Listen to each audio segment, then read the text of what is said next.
You're listening to the ESP, the European Skeptics Podcast, an independent weekly show set out to bring you news, interesting topics and interviews with people mostly from Europe, building bridges and breaking down language barriers to show the world how active and awesome the skeptical movement is in the region.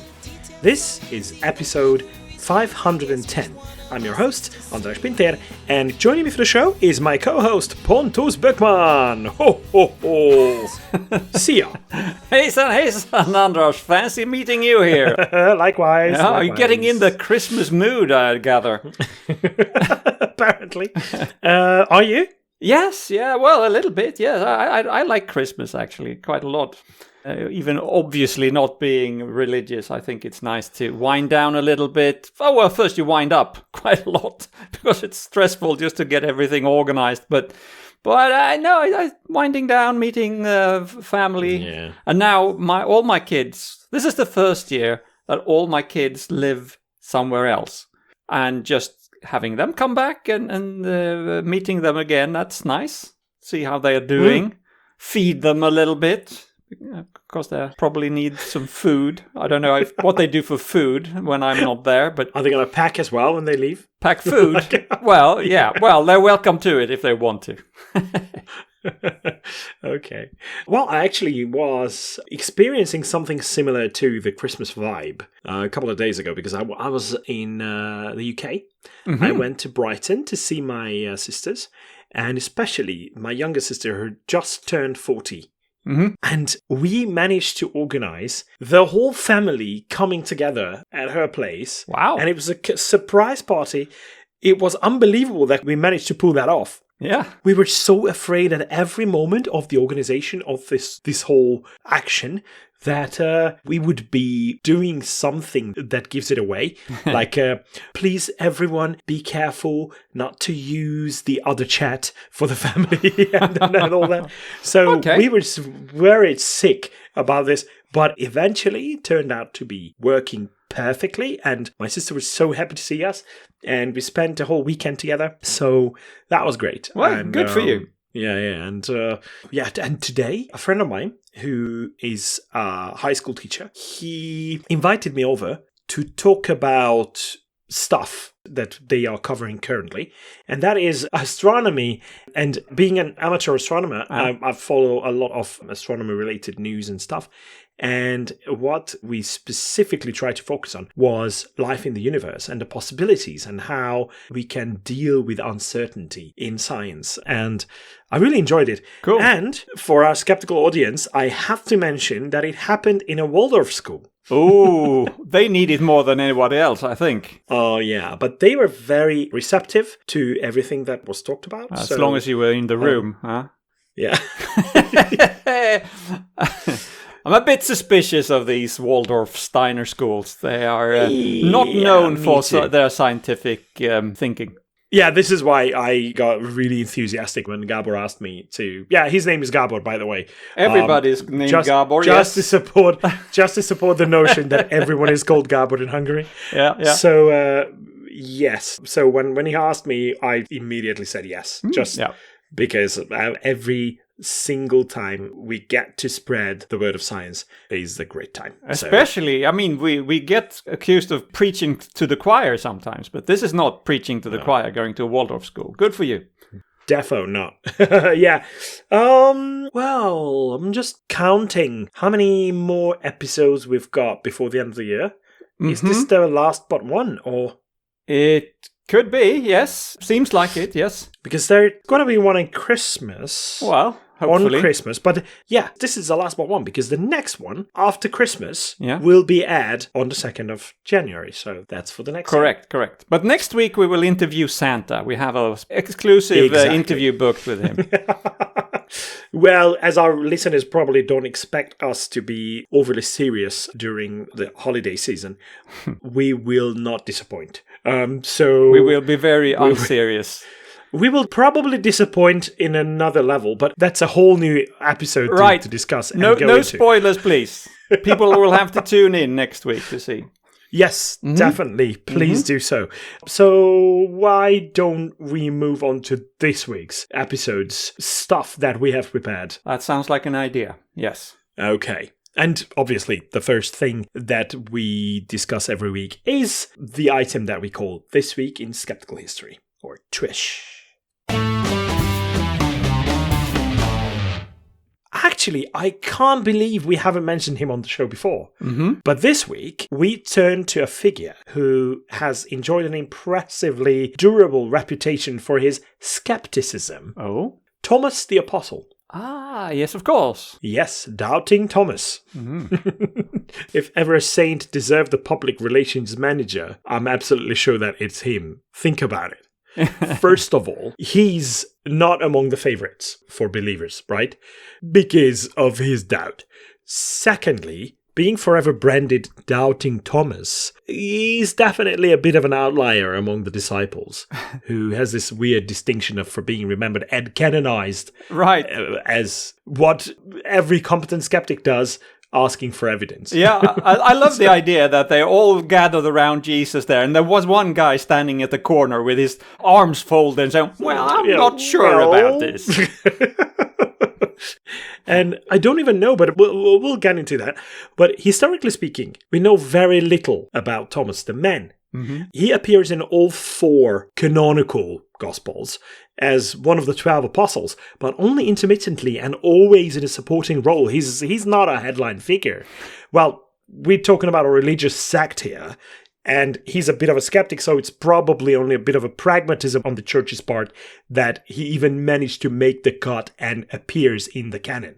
Because a lot of things were left out when the scriptures were canonized, right? There were a few things added, I think, also that never happened, but that's another story. Also, but that that has been going on ever since. So it's, stories pop up here and there all the time. The historical record outside the New Testament is very sparse, to the point of disappearing faster than an apocryphal gospel at a church council. So what secures his lasting reputation is a single brief episode in one of the Gospels, the Gospel of John. According to the text, well, John was very inventive. He was the one that outlies the most among the 4. Probably he invented most of the stories that were not in the other Gospels. So, yeah, there is the smallest level of overlap with the other 3. So, the Gospel of John is where his story really appears. So, according to this text, after the crucifixion, the resurrected Jesus appears to the disciples, right? Thomas, being skeptical, the skeptic he is absent at the time. Have no idea what he was doing, possibly running errands or just being a victim of unfortunate timing, I don't know. When the others tell him that they have seen Jesus alive, Thomas responds with what may be the most empirically grounded sentence in the New Testament. Was it? Come on! Unless he can see the wounds and touch them himself, he will not believe it. I almost said touch himself, but he was about to touch the wounds. So he says that I'll believe you when I touch Christ's wounds. And he's not being sarcastic. It's not mockery. It's a clear statement of evidentiary standards that is not very prevalent across the Bible. That is very much a unique thing in the Bible. And about a week later, well, biblical scholars might start arguing with me about how Jesus tries to prove his divine origins and his divine capabilities by showing off a couple of things. But let's not get into that. But about a week after this incident that he missed, unfortunately, again, JC is in the house, but this time with Thomas present. And Christ is very cool about his doubts and his doubtfulness, so he invites him to inspect the wounds directly. Come and touch me, my young brother. Come and poke my holes. I don't know. You know, I can't help but think, but these might be pickup lines used by select clerics these days as well. And they can refer back to Jesus and Thomas's interaction, right? Like, oh, you know, this is in the Bible. Come and touch me. Oh, my God. So, whatever. Back on track. Thomas does inspect the wounds and accepts the claim that Jesus was resurrected. Crucially, and this is often overlooked, Thomas changes his mind when presented with the evidence he explicitly said he required. Good skeptic. Yes, that is not cynicism. It is provisional skepticism. which functions exactly as advertised. It is a textbook model case, actually, of said skepticism, because testimony is heard, but not treated as sufficient. Doubt is maintained without hostility, of course, and belief is updated when new information becomes available. So from a skeptical perspective, but definitely for me, pretty good. This makes Thomas one of the more interesting figures in the Gospels. Mm-hmm. He neither rejects claims offhand, nor clings to disbelief when evidence is offered. His approach neatly anticipates what would much later be summarized as extraordinary claims require extraordinary evidence. Yeah. And it happened nearly 2 millennia before Carl Sagan turned it into a bumper sticker. Yeah. And we're very happy about that. Bumper stickers were very rare at the time, we have to imagine. Yeah, exactly. However, I have to add that one could argue that touching the wounds and seeing Jesus alive after having been put to rest in peace is still insufficient and definitely not extraordinary evidence for a miracle. So many more questions could have been asked. But let's give credit when credit is due. Thomas applied some skepticism in the story which deserves respect. Yeah. And just for another part of history, because even though his skepticism is very clear in the scriptures, after this episode, the story of Thomas splits into 2 tracks. Mm-hmm. Scripture and speculation. Later Christian tradition, much of it written centuries after the events it describes, greatly expands his biography. From around the 3rd century onward, Thomas is said to have traveled east, evangelizing in Persia, Central Asia, and most famously India. Mm-hmm. The Acts of Thomas, which is a 3rd century apocryphal text, portrays him as a carpenter turned missionary, building palaces for Indian kings, complete with miracle working, more allegory, and a generous helping of symbolic snakes. So okay, it's like a very weird set of stories. But it's interesting why 3rd century scriptures tried to emphasize his role. So it could probably have something to do with the doubt that was coming from the opposition to Christianity, right? Yeah. So they wanted to spread the word that, okay, there were others who doubted. But they were convinced. Was diminished because they were convinced by the evidence. Well, eventually, everyone was convinced. Well, most of the people in the Roman Empire. But when the traditions are mentioned about him and his later story, there may be an intriguing historical core beneath these traditions. When Portuguese explorers reached India in the early 16th century, they encountered well-established Christian communities along the Malabar coast who traced their spiritual lineage to, as they say, St. Thomas the Apostle. Wow. And archaeological and linguistic evidence suggests that Christianity did reach southern India relatively early, perhaps by the 3rd century, likely via Roman-era trade routes, which is how things worked back then. But what this does not require, however, is that Thomas himself made the journey, especially not 200 years after his death, because the sources are very late, theological, and not independently corroborated anyway. So a skeptical approach does not dismiss these traditions outright, but it categorizes them appropriately as faith-based beliefs rather than well-attested historical facts.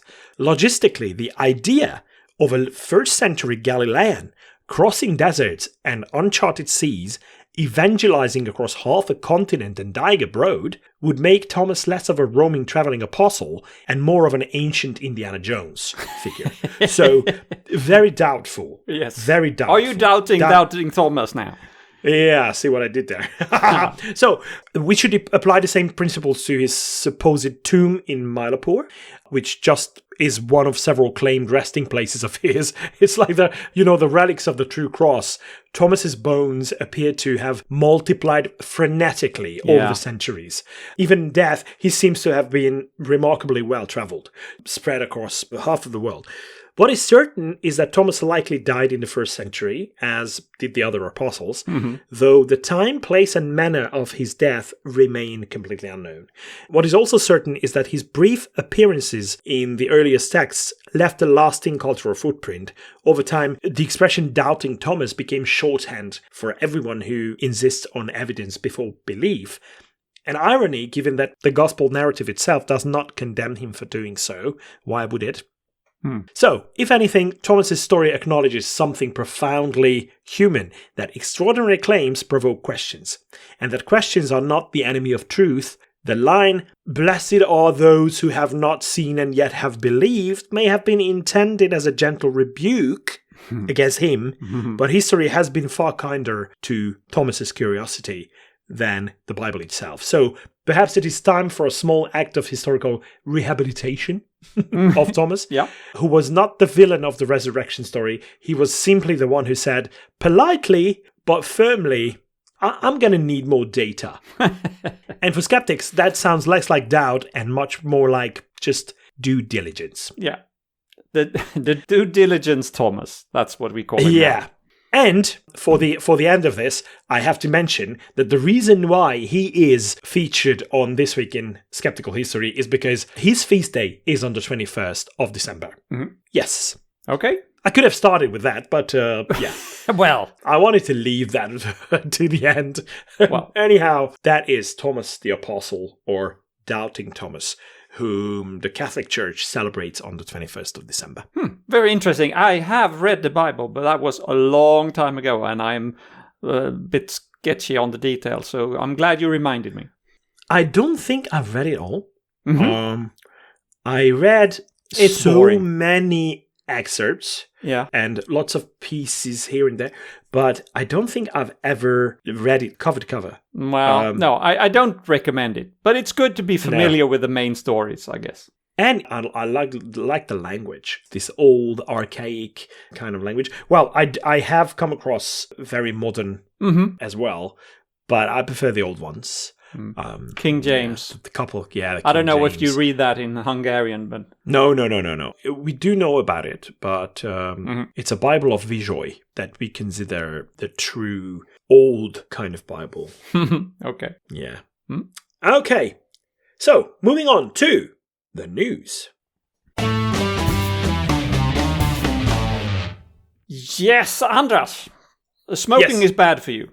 I guess I know. I don't that. do it. Yeah, no, me neither. So it's not very controversial. And as long as I can remember, I seem to have heard that. I mean, even back in the 70s, and I know it dates me, but back in the 70s, when a lot of the big tobacco companies were still doing their damnedest to blow smoke screens. I don't know if that's a pun. But anyway, they were trying to get people to think that it's not bad for you. Actually, they suggested it would be good for you, which was, of course, totally against all evidence.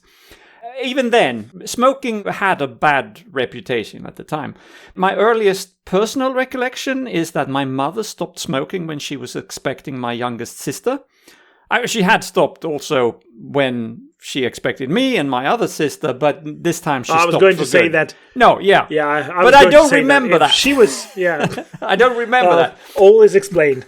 Okay. Yes, no. But she never smoked while pregnant. So okay. But that's very sensible. But at this time I was old enough to be aware what's going on, and also that she didn't start again after the birth of my youngest sister. My father also stopped smoking, partly out of solidarity, but also to prove that he could do it too, I think. That was the kind of guy he was.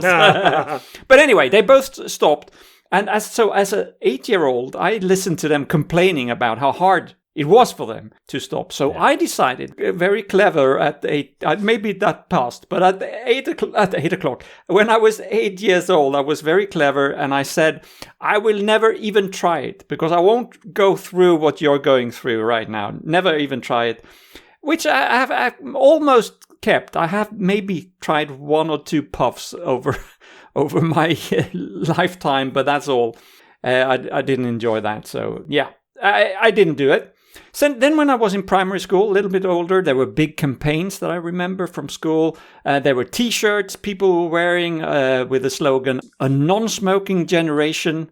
That was very popular. Worked fairly well, I think. There was some kids, of course, that couldn't be controlled, but most of my friends were discouraged by this. And it's taken decades and decades, but overall smoking has been relegated to a fairly fringe activity now that is frowned upon quite a lot. But the question is it easier to get people to quit if you offer them an alternative? And so there are at least 2 problems with smoking. One is the carcinogenic smoke particles that you inhale into your lungs, that they do a lot of damage there. The other is the nicotine, of course, which makes it very addictive and makes it hard to quit, as my parents found out. So over the last decade or maybe more, vaping has been offered as an alternative, something to help you quit smoking. But that's a double-edged sword, because even if it gets rid of most of the problems with inhaling the burnt particles, vaping cigarettes, or whatever you call them, are still full of nicotine. So the addiction part still remains. And maybe as a tool, it can help you quit smoking, and then it's a good thing. But, and here's the problem, in the UK, for instance, schools, there's probably the same in other countries as well, but schools are reporting in the UK a surge in young people struggling with dependence, of vaping, that is, including cases of students needing medical attention after vaping in class. In the Netherlands as well, researchers have found that many teenagers wake up at night specifically to vape because they can't stand being without nicotine throughout the night. That's alarming, right? It is. Yeah.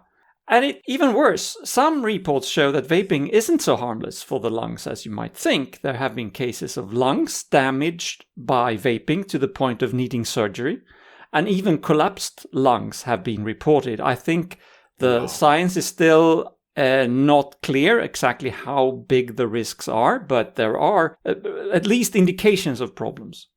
But despite this, 1 in 10 UK secondary school pupil currently vape, apparently, even though the NHS warns that long-term effects remain uncertain.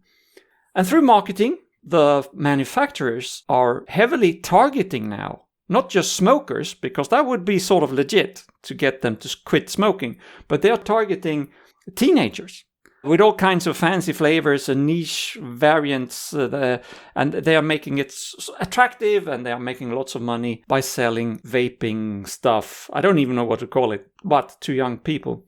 And that wasn't meant to be the purpose of vaping, really. Well, maybe it was for the people who produces it, but that wasn't how it was sold in to begin with. It should be a help for smokers who wanted to quit. Then we have a similar issue. Mostly in Sweden, I believe, we have snus. Do you know what snus is, Andras? Does it have anything to do with paper tissues? No, no, it doesn't. Unless you do it badly, I guess you can drool a bit. But snus is tobacco. Traditionally, it's tobacco that you put typically underneath the upper lip of your mouth. Ah, okay. Yeah. So you may have seen that. Nowadays, it's mostly in small pouches, but it's tobacco, and it's nicotine, and it is bad for you, and it can lead to even cancer in your lip and things. Yeah. What I've read, I haven't tried it myself, kissing somebody who has just had some snus in his mouth is very disgusting, apparently. Tastes like shit. Unpleasant. Don't try that. So this is a free warning for everybody. Don't kiss guys. Mostly guys. I mean, there are, of course, women who uses snus as well, but it's traditionally mostly guys. Well, even good old-fashioned cigarettes work for me in that regard. Okay. So, I mean, in terms of... Yes, a good prophylactic. Being a repellent. Yes. So I have tried kissing a woman, a smoker. It wasn't a pleasant experience. No, I can imagine. Anyway, but I'm saying there's a similarity here, because what has now been marketed quite a lot is so-called white snus, which is sort of similar to vaping, because this is a pouch that you put in your mouth in the same way, but there's no tobacco in it, but there is nicotine in it. Oh. So it's still highly addictive, and it could be, I guess, a help. If you want to get away from tobacco, you can start doing that instead. But just like vaping, it's now becoming very, very popular with the young generation. So even white snus can cause serious oral health problems, inflammation, sores, gum damage. Also, these snus pouches or packages, they're very small pouches. They are produced under unethical conditions in certain countries, with poverty, poor working conditions in India, typically. And because it's labeled tobacco-free, it creates confusion. People think that this is harmless. And there's a lot of criticism now against the aggressive marketing that's happening, often via influencers, to target specifically young people, even though there is an 18-year-old age limit to use it. Mm-hmm. But so research shows that the chemical ingredients can be harmful to the gums and the membranes of your mouth, and the long-term effects are not known because we haven't had it around for such a long time. So yeah, unlike tobacco in general, because right, we've had decades of experience and scientific data as well. Yeah, exactly. But just like with vaping, we are not quite sure about the long-term consequences because it hasn't been around. Yeah. So there are fears that we are now creating a whole new set of young people that are nicotine addicts without smoking, without using tobacco for their snus. And in the wild west of social media, it's very hard to fight against. But it's a problem to be aware of. Yeah. And there's so much misinformation regarding that as well. What really puzzles me about any kind of tobacco use, but especially vaping and smoking, is that you intentionally inhale something that's not supposed to go into your lungs. But you look so cool while you do it, Andras, right? Have you seen the commercials? The Marlboro Man? No, I don't think it's worth it. I mean, no. You're supposed to avoid inhaling smoke at all costs. And then you intentionally do that to yourself. And you know what's even funnier? I know people who are smokers. They don't accept scientific evidence, and they claim that it's all about fear-mongering about the possible effects of smoking, or vaping for that matter. Mm. And then, at the same time, these people are anti-vaxxers. So they are anti-vaccination because who knows what we are injecting into the bodies of little children and stuff. Yeah. That kind of discrepancy doesn't really register with them. Now, are you saying that people are not rational, Anders? Yes, I am. I'm shocked. I'm Okay, but this was my attempt at a segue as well to the next item. I have mentioned on several occasions that Hungary has a strict mandatory vaccination schedule for children, right? Mm-hmm. Yeah. Jabs are required against 12 diseases, and when parents refuse vaccination, pediatricians are legally obligated to report this to public health authorities, which in turn triggers administrative proceedings. Mm. However, anti-vaccination parents have begun using the legal system offensively, filing lawsuits against doctors for performing their statutory duties. And we are seeing disheartening results of this. A purposefully unnamed pediatrician in Good, which is a town of approximately 8,000 residents north of Budapest, is considering abandoning her medical practice, effective the 1st of January 2026, due to systematic harassment by anti-vaccination parents, represented by lawyers eager to make a big breakthrough. Ooh. The physician has become the target of coordinated legal action by multiple families who have been seeking exemptions from Hungary's mandatory childhood vaccination requirements, which of course the doctor refused to do for not having any medical reasons for the exemption. Mm. Now, she has been sued multiple times, and some parents have even threatened her with violence. To understand the gravity of the situation, we have to mention that the whole healthcare system in Hungary is currently in the brink of collapse. And there is a massive shortage of healthcare professionals, including doctors, nurses, equipment. There is no equipment to work with in some of the hospitals. Some hospitals do not have heating inside their buildings and stuff like that. So it's terrible. If you want to make sure that you don't pass away with just a minor inflammation of sorts, you have to go to private clinics. Mm-hmm. That's the current situation. So, with this situation in mind, and considering the fact that Good, this little town, is served by only 2 pediatricians who collectively care for roughly 3 to 3,500 children across 3 districts. 2 people. Yeah. The aforementioned pediatrician did not want to comment, but a local general practitioner, Dr. Judith Elor, gave an interview to the media, and she warned that if this pediatrician resigns, the remaining 1 colleague, who's nearing retirement age, will likely follow suit, leaving the entire town without pediatric care. In response, she, along with some local residents, organized a solidarity march on the 14th of December in support of their harassed healthcare providers, featuring families who are worried for their children's care going forward, and rightly so. But what's more shocking is that this doesn't seem to be an isolated case. And we kind of anticipated this with the Hungarian Skeptic Society when, I don't know if you remember, but when giving out this year's Flat Earth Award, it was to Angelika Mihalik, a lawyer specializing in these lawsuits and trying to make them pass as ones about violation of human rights. So this is the usual claim that they build a case on. According to RTL News, more than 100 lawsuits are currently underway against Hungarian doctors, which are all initiated by anti-vaccination parents, primarily because physicians refuse to issue fraudulent medical certificates or exemptions that would allow parents to avoid mandatory vaccination. So it's the same recipe across the board.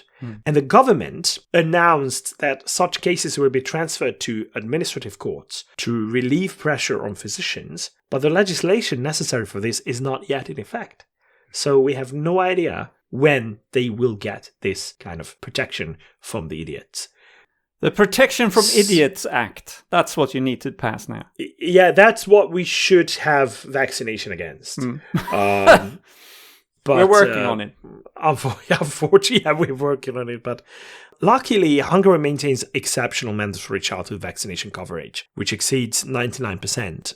But the anti-vaccination movement has intensified dramatically since the COVID-19 pandemic, so it's not looking good. And we have to act because it's just madness. Yeah. And they are so loud that even though the general rule is that people are still in support of childhood vaccinations, but even among my clients, when I'm at work traveling, I sometimes overhear conversations, and those dramatically idiotic ideas have already made it to general public. I can confirm that.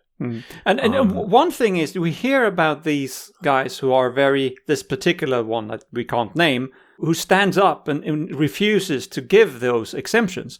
But you have to realize that there must be physicians out there that fall for this. I mean, they can't be bothered, or they don't, maybe they agree, but maybe they don't dare to. It's a lot of work, right? And you don't want to get the death threats and things. So you just, okay, I'll just write something. So there's a number of people there who don't get vaccinated, and maybe they even falsify the vaccination certificates, right? I'll just sign here that you have had it, and then we can forget about it. Yeah. Wow. Yeah, and, it has far-reaching connections to other issues as well, but this is the gist of it. We need to be alert. Yeah. Yeah. All right. 3 weeks ago, on episode 507, I talked about an investigation by the Swedish magazine called Filter. And they looked into how common it is that Swedish people with breast cancer choose to decline conventional treatment in favor of SCAM, so-called alternative medicine. So out of this investigation, they have now continued with a more in-depth series of articles to understand the situation better, because they found hundreds of deaths among people who had refused parts or all of the regular treatments against breast cancer in favor of SCAM. But maybe we should start with the good news, of course. The good news is that the prognosis for surviving breast cancer has become much better over time. So according to Filter, people diagnosed with breast cancer have a 93% chance of survival after 5 years. That's quite a lot. I tried to double check. Wikipedia says 91%. But regardless, the prognosis is much, much better than it used to be. The bad news, this is of course only valid if you follow conventional evidence-based treatment. If you decline that, all bets are off, right?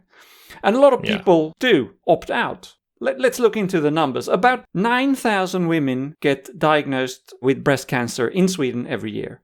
11% of all women get this diagnosis at some point or another during their lifetime. Hundreds of women in Sweden have died after declining regular treatment, which includes surgery, radiation therapy, chemotherapy, and all that. looking more into the numbers, this is the situation. Between a quarter and a third of the patients use some form of complementary or alternative method after receiving their diagnosis. They may not refuse the conventional treatment, but they do other stuff on the side. And we've talked about why that is not a good thing. Because also most of them do this without discussing that with their doctor. So the doctor doesn't know that they are doing things on the side, things that may interfere with the regular treatment. The other thing is, of course, that if you are doing a lot of things, you may be less... You can say, I'm doing everything I can, so maybe I can skip a little bit of the regular treatment because I'm doing everything. They feel more secure, a false sense of security. Mm-hmm. So people interviewed by this magazine repeatedly expressed the view that healthcare is controlled by the pharmaceutical industry. So they think that big pharma is out to get them, basically. We recognize this. And they think that alternative methods are suppressed because of financial reasons. So a lot of them believe that. Several patients felt offended that doctors did not support them in their choices, and they saw ignoring healthcare recommendations as some sort of act of resistance. They were fighting back, as it were, not realizing that they're only hurting themselves. I can understand the feeling that you want to take agency of your own problem and decide for yourself. You don't want to be told by somebody to do something that is very, well, let's not pretend. I mean, you get these chemotherapy, the radiation, there's a lot of side effects, and that's not nice, and people don't want to do that, and it feels like a brave or good thing to refuse, compared with just letting the doctors poison you, if that's how you feel about it. Yeah, especially that they don't promise that you will get cured. They cannot do that. Because they cannot do that. Cannot be certain. No, because they're honest. They're honest. Yeah. So there were two specifically people that they interviewed. It's hard to get people to agree to interviews. And of course, they were kept anonymous. But to summarize what these two people said, that their motivation was... Well, first of all, it was word of mouth. They knew someone who had opted out and it was fine, right? And that happens, of course, because cancer you can heal yourself sometimes just by chance. And here we go into logical fallacies. This is cherry picking good data, well, things that agree with what you want to know, and also survival bias, literally. Because the people who died, they're not around anymore to talk about what a mistake it was, not to go through the thing. So the only people you meet are people who say, I didn't take this chemotherapy and I was fine. And they take that as proof as you don't have to. Then another motivation was that operation seems very invasive. And of course it is. It's removing part of your body. It's by definition is. Yes. I mean, it can't be more personal than that, right? And that's quite understandable, but it is necessary and irrational to refuse if you want to survive, I guess. Another thing was that radiation and chemo was perceived as very scary, and it is. We talked about that already. It's tough, you feel very sick, and that's the point, because the general idea is that the cancer cells are supposed to die because you get poisoned in a way, slightly poisoned, I say. A very, very careful balance there. And the idea is that the cancer cells will die, but you will survive, and then you can heal and you will be more or less cured. So what other things did they do instead of conventional therapies? Well, it's very familiar things for us skeptics. So they talked about removing all sugar, all red meat, all dairy products from their diet. Doesn't do... I mean, good to eat healthy, I guess. But, removing all sugar is not a panacea, not something that cures you. Not to speak of the fact that you need carbohydrates as well. Yes, you need everything in moderation, right? Yes. Yes. Yeah. What you don't need is colloidal silver, because that's also something that they drank a lot. Colloidal silver is water with silver particles in it, and it can have some effect for cleaning surfaces on, tables and utensils and stuff like that. Not your inside. But that doesn't mean that it cleanses anything inside you. It's just, I have a personal beef with a guy in Sweden who is selling a lot of that behind, what do you call that? In secret groups on Facebook and stuff that you can't infiltrate very easily. But yeah, anyway, so officially he sells it as a cleaning agent, but unofficially he sells it as a cancer cure. Terrible. He's been sued. Outrageous. He's been sued, and for some reason that I cannot imagine or understand, he got off and he wasn't convicted. Anyway, so colloidal silver, stay away from that. What they also did were taking high doses of vitamins, specifically C and D vitamins. Vitamins are necessary, but overdosing doesn't do anything good. We know this. And occasionally it can do harm as well. It can absolutely. They also consumed different kind of superfoods like turmeric, black cumin oil was mentioned, and honey. Honey's nice, I guess. It doesn't cure cancer. Nice. Yeah. All right. There was an alternative clinic that one of the patients went to. They, what they claimed to do was that they investigated this patient's bioresonance, whatever that was. And they said to her that her body contained parasites. That's also a common trope, that cancer is due to parasites. That's totally made up. Doesn't work that way. Bioresonance is often used to assess the health level of your certain organs. It's like they can tell you that your lungs are at 70%, your liver is at 50%, and stuff like that. Yeah, it's ridiculous. It doesn't make any sense whatsoever. Good vibrations. Yeah. All right. This is the Singing Skeptics podcast. Hopefully not. Okay, we'll stop that. But they also treated this patient with frequency therapy, whatever that is. Heat treatments was mentioned. I don't know exactly what I mean. I guess it's either keeping them warm or cold. I don't know. You know what frequency treatment should be like for these people? They should be frequently hit in the head with a book. Yes. I don't know. Just to wake the practitioners. up. The practitioners, and not the patients. Yeah. Okay, now this person has added green smoothies to her diet with chlorella and spirulina, which I didn't know what that was. I had to look that up. It's apparently... These are bacteria. Yes, cyanobacteria. And it's promoted as a superfood in some scam circles, apparently. And this patient said, this is a quote, so, yes, it was quite costly with all these natural pills, but it was worth it, end quote. Ugh.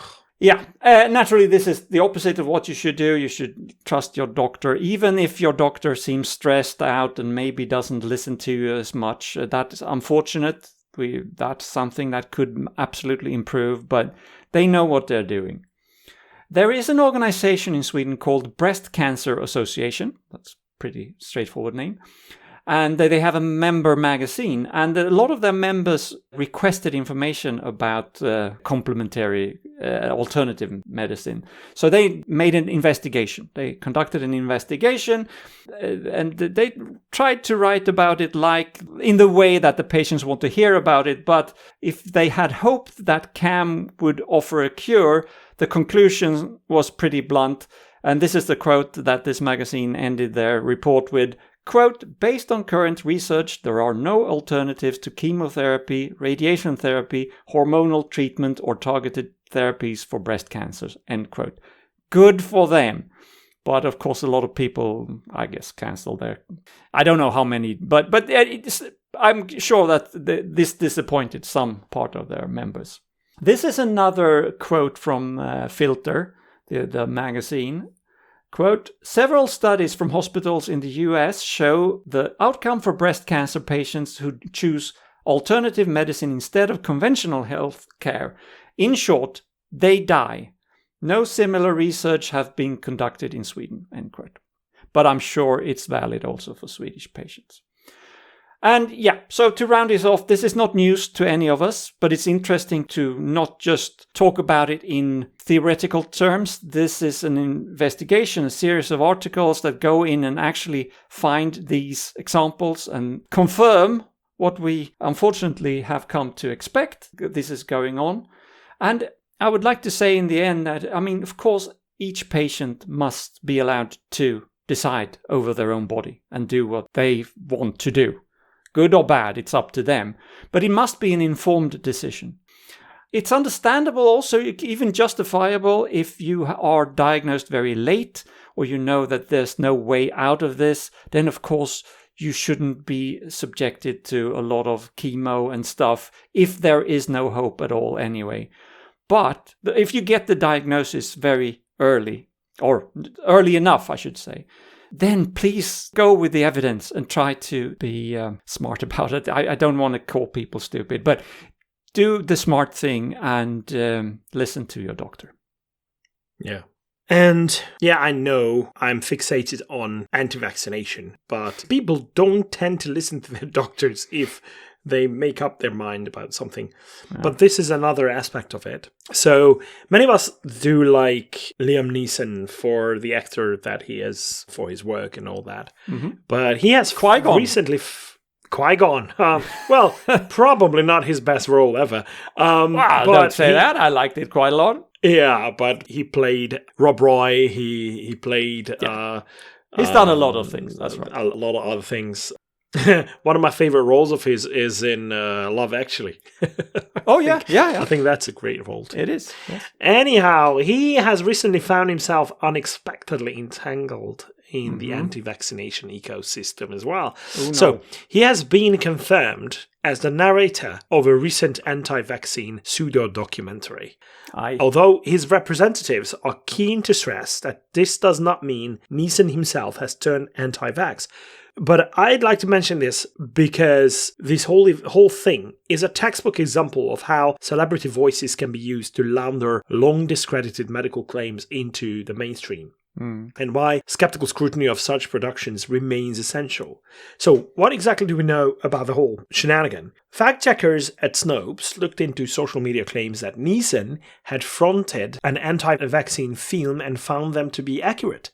Now, I don't subscribe to those sentiments by people who said goodbye to Liam Neeson and claiming that they would never see anything again that he's in. That's a massive overreaction, so please don't be stupid. But we need to investigate this further. The documentary titled Plague of Corruption explicitly credits Neeson as its narrator, and preview clips unmistakably feature his distinctive voice. Now, you could claim that this might be through the use of AI, but it turns out to be for real, which was confirmed by representatives of the actor. The film is based on a book of the same name, Plague of Corruption, by Judy Mikovits, a figure whose vaccine-related claims have been repeatedly debunked by virologists and public health experts over the years. According to Snopes, Neeson's narration reiterates a familiar catalogue of anti-vaccine talking points. These include claims that COVID-19 vaccines were dangerous experiments, rushed to market, and that a retrovirus known as XMRV was somehow introduced into vaccines through mouse tissue, allegedly triggering widespread chronic illness. All of this stands in direct contradiction to the overwhelming scientific consensus.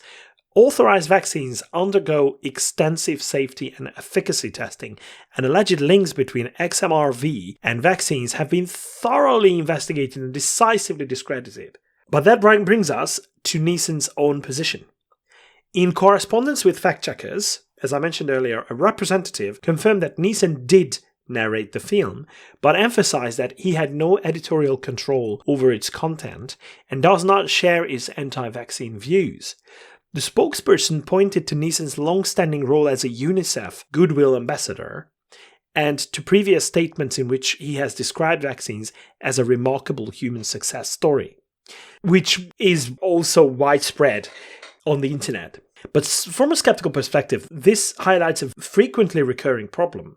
Actors may view narration as just another professional assignment, but audiences often interpret a recognizable voice as an implicit endorsement. So even if Neeson personally supports vaccination, his involvement is already being cited online as supposed proof that even Liam Neeson backs anti-vaccine conspiracy narratives. And that is precisely why this matters. Plague of Corruption, this pseudo-documentary, weaves together long-running themes, pharmaceutical misconduct, lab leak allegations, vaccine harm, etc., but does so through a one-sided lens that ignores the weight of clinical data and decades of prior debunking. The presence of a trusted Hollywood narrator lends these claims a veneer of credibility they have never earned in peer-reviewed science.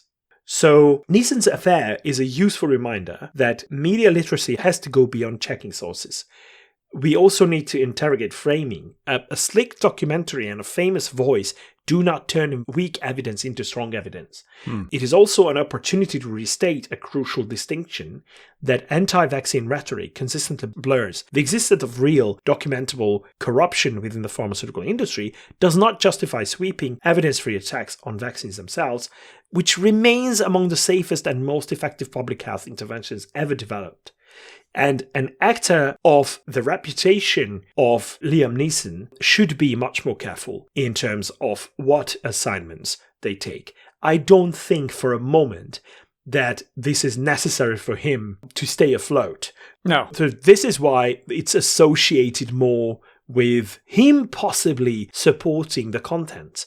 And even though the representative says that there was no editorial control over the content, if you read lines that are about something misleading, something that is about fear-mongering, that should raise alarms, right? So that yes. should really bring up some red flags. Yeah, it has to. I mean, it should, really. But maybe he didn't know better. I don't know. Or maybe he did sympathize. Yeah. We don't know that either. Maybe he doesn't need vaccines because he can just use the force to heal himself. But regardless, he shouldn't spread that kind of nonsense. Yeah, or not lend credibility to it with his voice. Right. Because he has a very good voice, by the way.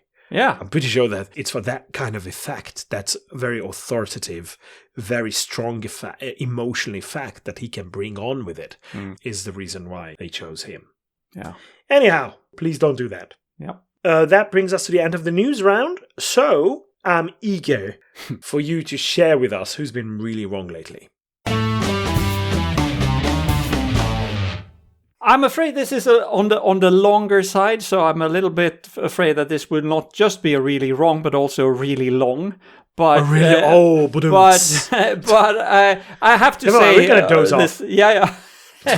But there's a lot of things to say about this. I'll try to make it interesting. I hope you will enjoy it. Okay.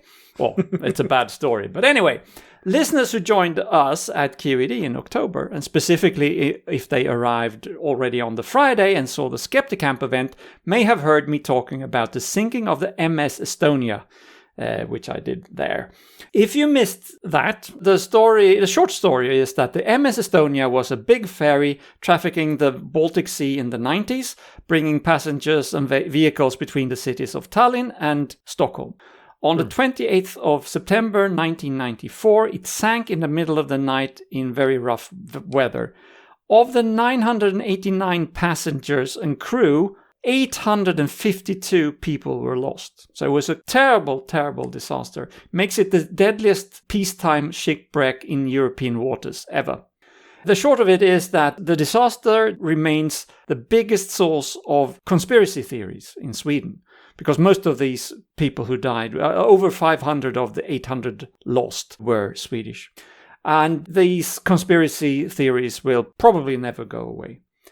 The official investigation concluded that the front visor and the ramp of the ship were torn off by heavy waves, but that has never satisfied the conspiracy theorists, of course. Even if they probably accept, most of them, that happened, they say there were other things going on as well. In 2020, a highly publicized documentary was aired and was made by a journalist called Henrik Evertsson. He led an illegal diving expedition to the wreck and took pictures and filmed and did stuff there. It was illegal because the site is designated as a resting place for the people who were lost there. And you cannot, just like you can't go to a cemetery and dig people up, you can't do that. So that was why it was illegal. What they managed to do was to take detailed photos of the shipwreck, which had been there for almost 30 years at the time. That was sort of interesting to see how what shape the ship was after all this time. And what they did find was that there was a previous unknown hole on the starboard side of the ship. And they insinuated, they were pretty careful in the documentary, but there were rumors before as well, blah, blah, blah. But so they insinuated that this supported an old, unproven speculation that there had been a collision of a kind, possibly with a submarine. So I talked about this at QED and how the hole is not even below the waterline. So we were talking about a flying submarine.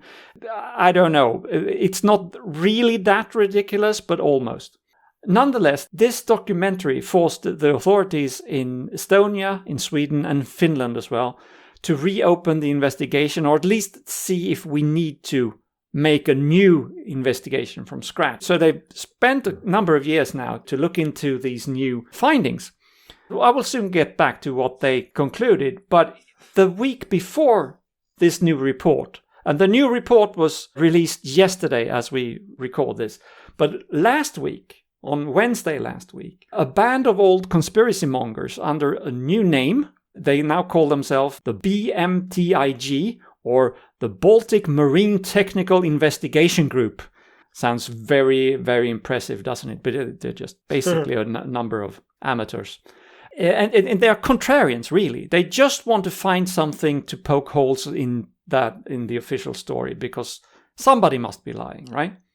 Anyway, they sent out a press release last Wednesday in anticipation of this official report what came yesterday. And in this press release, they claim to have made new calculations of what they prove the energy required is to create this hole in the side of the ship. And energy, what kind of energy? They claim to have counted on this from a physics point of view, but it'll come back later on here. In the meanwhile, the new official report presented yesterday was accompanied by a live-streamed press conference, which I saw. And in short, what they concluded was the already established damage to the bow, to the front of the ship, fully explains the previously established scenario on how the ship sank and how fast it did. There are no indications of or witnesses to any other ship that could have collided with Estonia. You could argue a submarine wouldn't be visible, but it would have to be at the surface when it hit, because otherwise the hole wouldn't have occurred where it happened. And this new hole, they say, does not fit the sinking scenario as we know it. It wouldn't have sunk in the same way if there was an extra hole on the side. The formation of this extra hole would have been witnessed by people who were on the inside of that part of the ship when it happened, if it was still at the surface. There were people on the other side, and they would have noticed if there was a big hole suddenly being created at the wall where they were standing. Also, these witnesses would not have survived if that had happened. So the hole cannot have been created at that time. On the other hand, the size and shape of this hole that has now been discovered, that is true, there is a new hole, fits very well with a rock formation at the bottom of the ocean. Mm-hmm. And movement of the wreck over time, because we know it has shifted over time, it hasn't been stable, is very likely to have caused this hole after the ship sank, either when it hit the bottom, or as these guys now are saying, probably it happened much later when the ship moved. But the rock formation is still very visible next to the hole, and it fits very well there. So, in short, adding speculation of this quote-unquote collision does not fit the evidence. It introduces more complexity and results in a scenario of sinking that doesn't make sense with the data that we have. And still, at this press conference, during Q&A, one person, and I don't know exactly if he was part of this conspiracy group or if he was just someone from the public, he insisted that the panel should agree to disprove the calculations of how a collision caused the hole when the ship was still at the surface. And they said, well, why should we do that? Doesn't help anything. But he was very insistent, and eventually they had to just dismiss him. So, backing up a little bit, this is a very interesting study in conspiracy thinking. this group of people that are now calling themselves the BMTIG would rather create a new, complicated and virtually impossible scenario than accept what several commissions have now presented. And if you go by the facts, the simpler explanation is that the bow visor and the ramp were underdimensioned for the conditions. So there was a big storm and things. And they broke off and water just flooded into the ship because the whole front of the ship were lost. Was gone, yeah. Yeah. So that's not strange. But as a conspiracy theorist, the only thing you are sure of is that somebody's lying. So that becomes your objective, the premise. You have to find out not how the facts work, but you have to find something that they were lying about. And who are they? Who is lying here? That's very unclear. And you have to consider now that the original commission and the government at the time, back in the 90s, they are long gone. So this new investigation has been performed by other people, younger people, and they arrive at the same conclusions as the first investigation, except they actually get it a little bit more detailed because they really, really looked into things and they went back and interviewed people again and they did a lot of stuff. But we don't have to get into that there. And there was no major discrepancy between the first and the second investigation. And it can't be the same they, quote unquote, because the other people are gone now. No, but they are consistent. They stay around even after they're gone physically. I mean, it's a never-ending story. Yeah. Plus, they are lizard people, probably. So probably, yes, that's right. And they can live forever. We know that. They can live forever, exactly. Yes.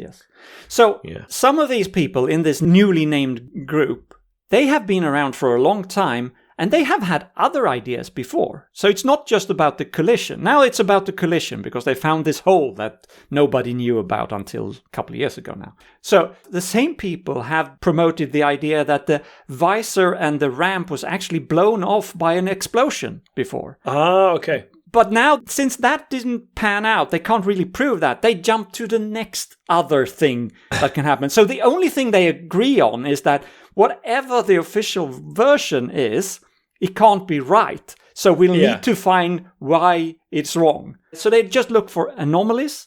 They don't look at the facts because the only thing that they are interested in is proving the official version wrong.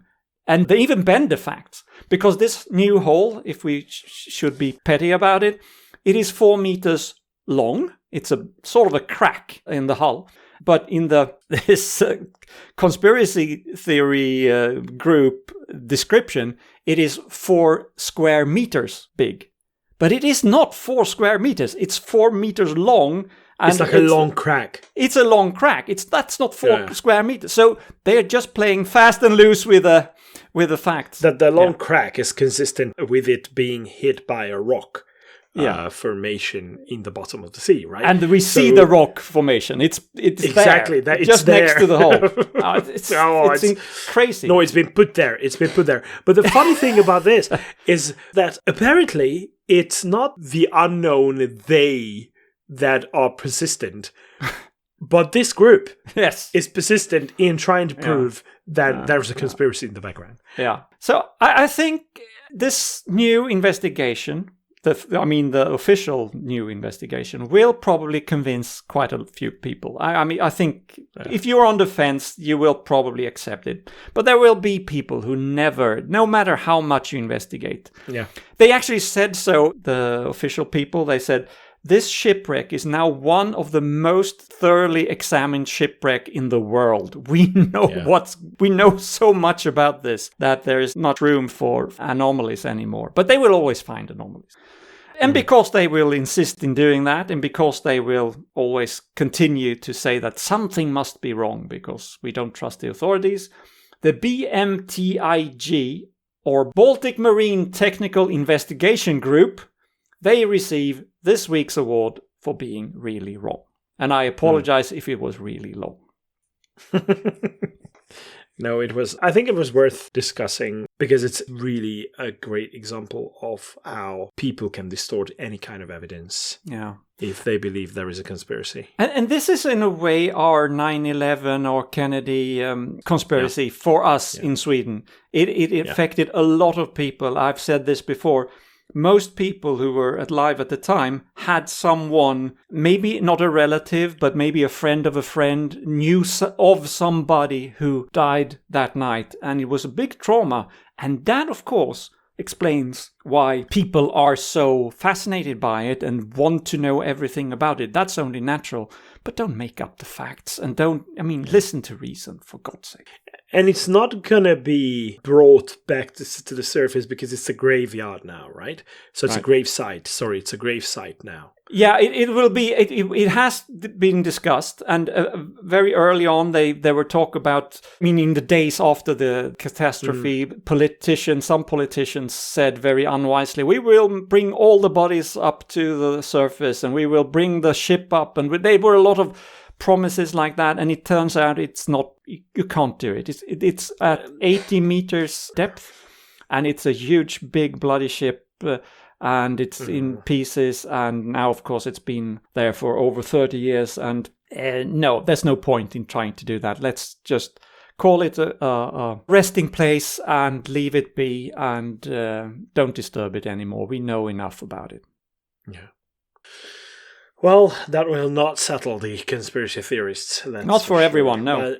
Thank you very much for enlightening us about that, Pontus. Oh, thanks a lot.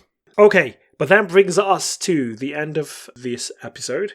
And if you liked it, please leave a review. Help us by spreading the word. I know it's not very common to share podcast posts on Facebook or Instagram or anything. But please try to spread the word somehow. Or if you want to help us financially, you can do that by visiting our Patreon page as well. Yes, that's at patreon.com/TheESP, and you'll find all the instructions there. And we are very, very grateful to everybody who's already doing that. And if you do that, we are very, very happy, as I said. We don't have a lot of perks for you, but you will be not yet have the satisfaction of feeling that you're one of the good guys. Actually, we are open for suggestions as well. Right. We are open for suggestions regarding news too. So we don't speak all the languages of Europe. Well, just about. But I'm not sure my Swedish is good enough sometimes. Yeah, same with my Hungarian. But obviously, we would like you to send news items our way if you feel like it's worth sharing with other people listening to this podcast. Please do, well. yeah. And stay tuned for our Christmas special episode as well. And in the new year, we will be coming back with more of this type of content that you have just listened to. But as usual, we will finish on a quote. And this quote comes from a Kenyan paleoanthropologist and politician, Richard Leakey. I'm saying he's Kenyan, but his parents were British. So this is why we could still feature him on a European podcast. All right. And he wrote an autobiography titled One Life, an autobiography in 1983. And he said the following, and I think it's very fitting to some of the things discussed on this episode. I do not believe in a God who has or had a human form and to whom I owe my existence. I believe it is the man who created God in his image and not the other way around. Yes, I agree fully. Very nice use of whom there as well. I think that's falling out of practice, I think. But it was... Yeah. But he was interested in old stuff, right? So he studied old hominins and stuff in Africa, made quite a few very important discoveries, had some controversial ideas as well. But in this one, I definitely agree with him. And what a family when it comes to human origins and the research into that. Anyhow, this has been quite a long episode. Thank you very much for that, Pontus. Thanks a lot. Many, many thanks to our listeners as well for tuning in. Please keep doing so, and until next week, goodbye. Hej då! Vislat.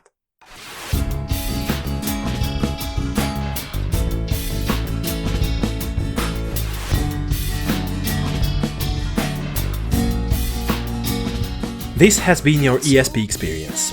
The show is produced and recorded by TheESP.eu. Join us again next time, but until then, please send your feedback and comments to info@TheESP.eu. We would also love to hear your ideas and suggestions regarding topics, and if you have any skeptical news from any European country, we're always eager to hear about them. If you have an upcoming local event or an organization to promote, please don't hesitate to let us know, as we are more than happy to help. All music in the program was written and performed by Keisha J. Gray and George Robb and is used with their permission. Please check out our webpage for show notes and archive material at theesp.eu. Follow us on Blue Sky at theesp.bsky.social, like us on Facebook or support our work on patreon.com/theesp. And don't forget to spread the word by sharing our content with others. I don't know how you can believe.